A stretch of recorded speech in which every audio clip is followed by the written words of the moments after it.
Section 4.1 is a short section dealing with linear approximations. Now, the topic of this linear approximations is mainly about how we measure the change in a function's values. So if you think about that, the change in a function's values, it goes back to your slope formula that you had in algebra classes, where you said slope is the change in y over the change in x.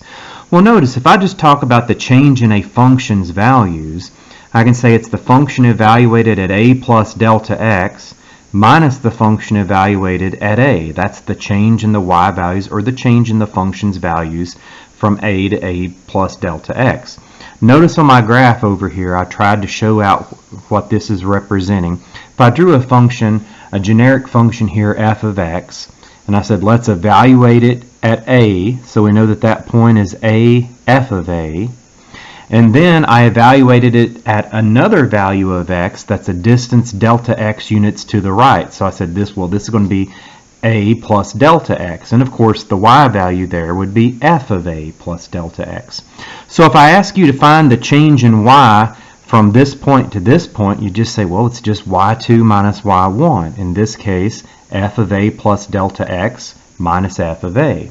Now in my problem, it looks like there would be very little difference between those two. So overall, the net change in my function from a to a plus delta x is just almost zero. I won't say they're exactly the same level, but any difference, it's very tiny.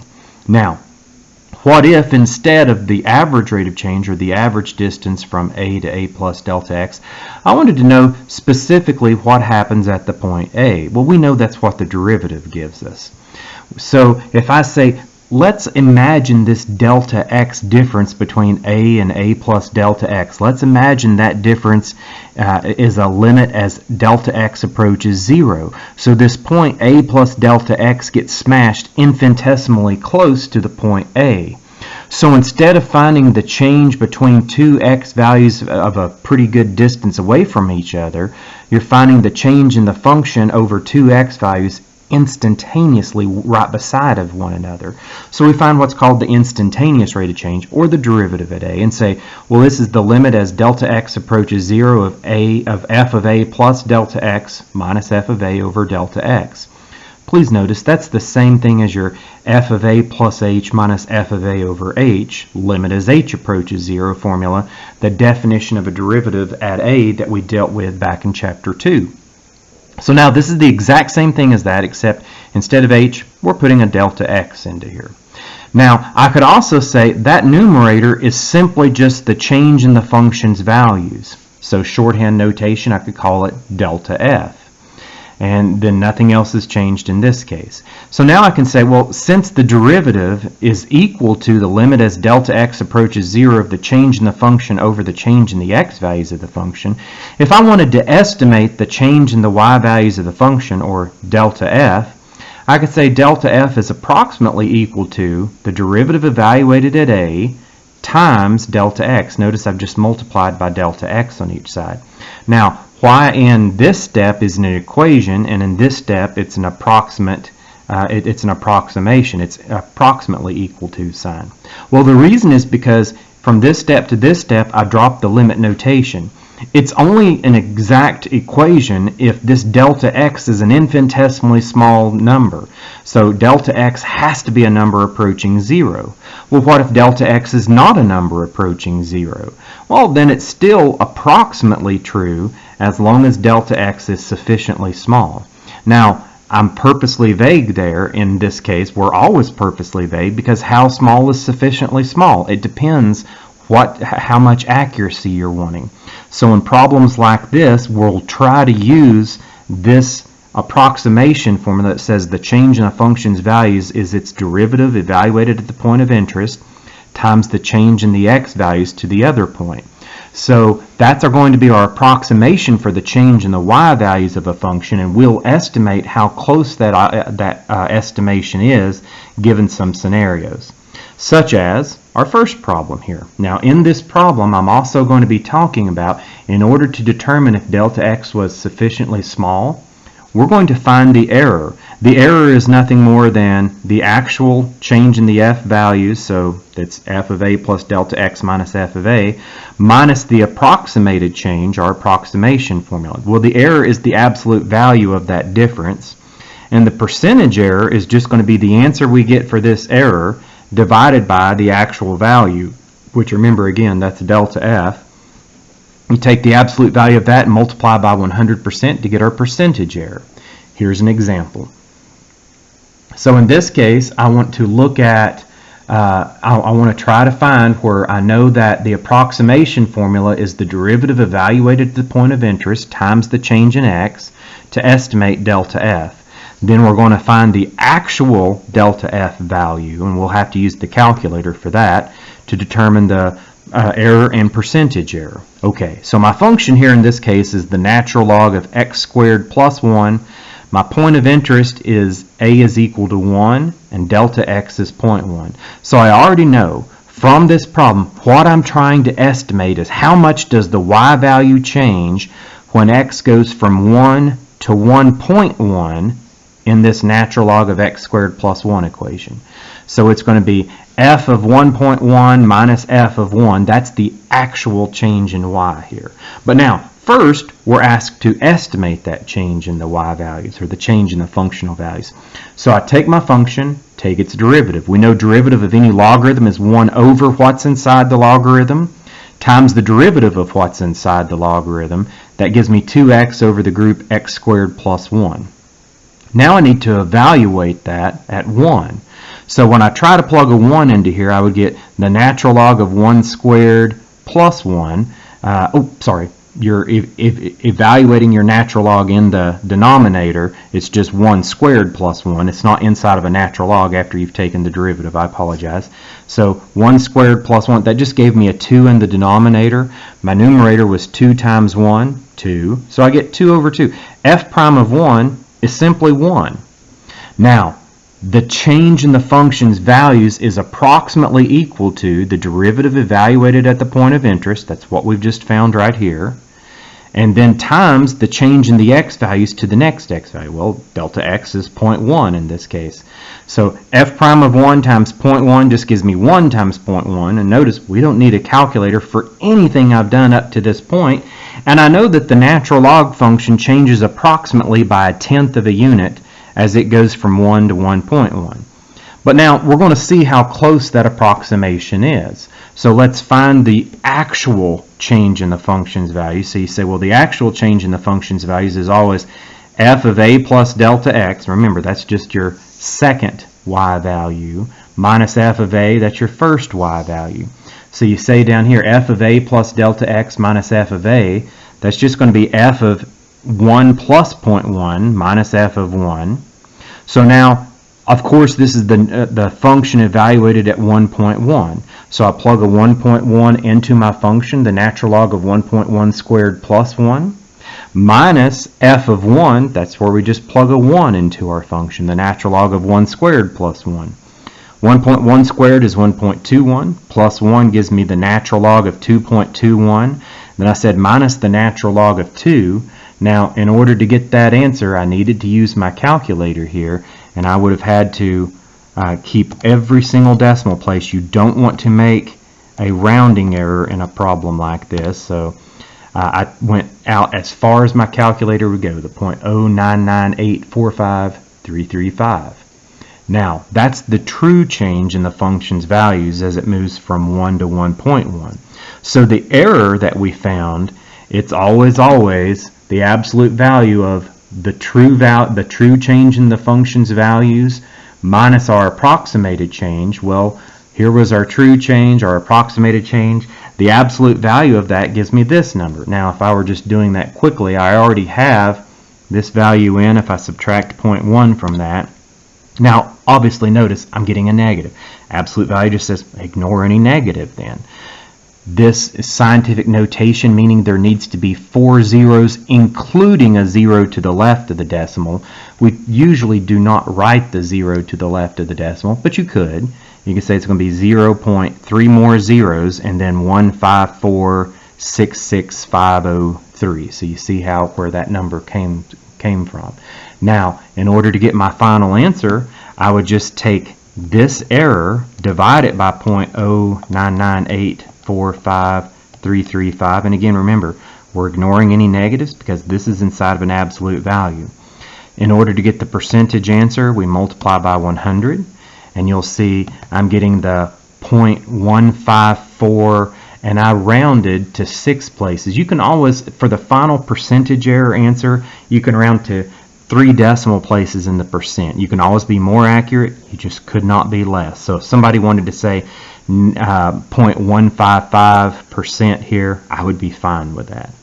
Now, I get my percentage error, and I'm done with the problem. So now, is the derivative approximation good enough in this instance? Well, it's less than a 1% error. In fact, it's less than a 1/6 of 1% error. So for most people, they would say, yeah, that's a good enough approximation. Usually, anytime it's less than about a 1% error, we think it's a good approximation for the problem. Now, this same idea can be had, I think, in a more efficient manner. So notice, we've been using the Leibniz notation to take the derivative. If I say y is equal to f of x, then you can say, well, the derivative of y with respect to x can be written as this. And so I can say, if I take the derivative of both sides, I can say dy dx is going to equal f prime of x. Okay, so then dy dx, that literally does mean the derivative of y with respect to x, but it also means just like it looks like, it's a division. The differential of y divided by the differential of x, dy divided by dx. So I could multiply this dx to both sides of my equation, and I'll get dy is equal to f prime of x times dx. So now this is an exact equation where the change in y and the change in x are both numbers approaching 0. It's only an exact equation if y and x are both approaching 0. However, I can say it becomes an approximation if y and x are not approaching 0. So I can say delta y is approximately equal to the derivative evaluated at the point of interest, f prime of x times delta x. Okay, so now if I look at a same type of problem with this new notation, I'm wanting to estimate the change in the y values of a function using differentials. If y is equal to the sine of x, remember a is just your point of interest, a is pi over 4, so I'm trying to measure how much the y values of this function change as x goes from pi over 4 to pi over 4 plus 0.03. So in order to use the derivative to approximate, I could say, well, okay, my derivative with y with respect to x is just the cosine of x. So dy would equal the cosine of x times dx. Now, I want to talk about this notation here. This is really poor notation. To say dx is equal to 0.03, that it should be delta x, the little triangle x. Anytime you're given the change in x a specific value, it really should be called delta x, the triangle x, because dx is understood to be a number approaching 0. So why did I use this notation if I don't like this notation? You'll see this notation used in the book. So by definition, dx is supposed to be a number approaching 0, but even with that, your book is going to tell you dx is equal to certain values here. It really should be delta x, but they're going to use dx, so I wanted to make sure I showed you in my notes like this as well. So now, when I go into my problem and I can say, okay, this is dy, so I can say the change in y is approximately going to equal the derivative evaluated at the point of interest, well, which is the cosine of pi over 4, times dx. Well, dx, they're telling us, is 0.03 here. I already knew that the cosine of pi over 4 was the square root of 2 over 2 for my unit circle. I multiply that by 0.03, and I got my decimal over here. The only time I needed my calculator in this was for that last calculation of this, the square root of 2 over 2 times the 0.03. So I know this is my approximate change in the function's values. Now, whereas I only needed my calculator at the very last step there, I need it in the first step in this next one, because no one I know could tell me what the sine of pi over 4 plus 0.03 is. It's just not something that we're supposed to understand. It's an irrational number, of course.